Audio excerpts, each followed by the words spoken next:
Okay, this is a PC board of a CRT TV. We have identified a small faulty transistor. It's a C1815. Well, it's a fairly common transistor, and it goes short commonly on these ones. So it is faulty. It was actually here. It was here on. We removed it here. So this is it. And even when we test it outside of the circuit, you can bring my meter close.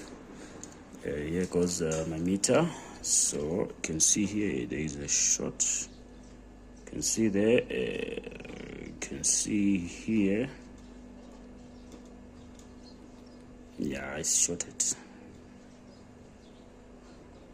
You can see there. And try and hold it like this. You can see there. So it's shorted. So we're gonna change it and test.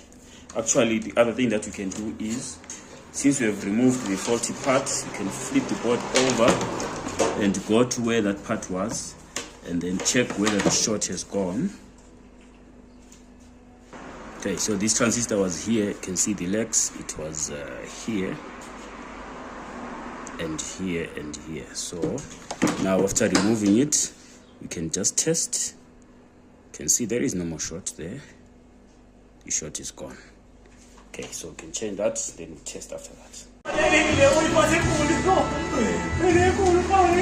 Okay, so it looks like we've got a faulty zener here also.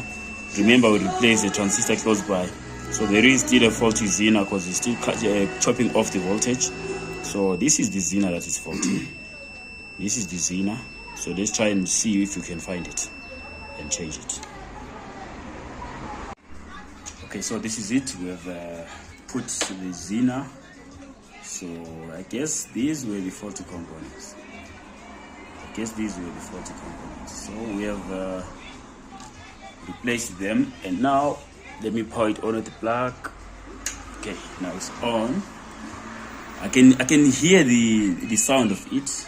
Of course you can't, but I can, because well, I'm actually here. So this is my meter here. So I want to show you the voltages now.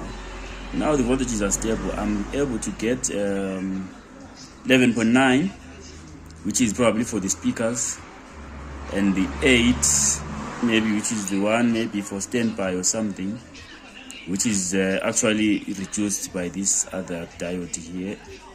It's actually I don't know what the value is, but I just put a 5.1 volt zener, because I know the standby is right around 5 volts. But that one, I suspect maybe it's a 6.3 volts. But I put a 5.1 and it's switching nicely. And here you can check it's okay, the 26 volts is for the vertical, which is normal and is stable. Then for the screen, for the high tension on the screen, we've got 100 volts. I think it's 100 maybe because there is nothing connected to it, probably. So I think it's safe to say that it is sorted.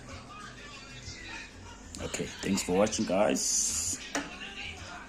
We still fix these old TVs, but now they are not worth it anymore. Sometimes we spend a lot of time just to fix a S-Group TV. But well, we do sometimes. I bought a new meter here. It's a MediaTek. You can see it's on. It's still new, because the one that I was using was giving me trouble, and I didn't have money to buy a better one. I hope to buy a Fluke one day soon, but for now I'm using a MediaTek. You see, it's a new one. You can see there the manual inside. Yeah. Okay, thank you, guys.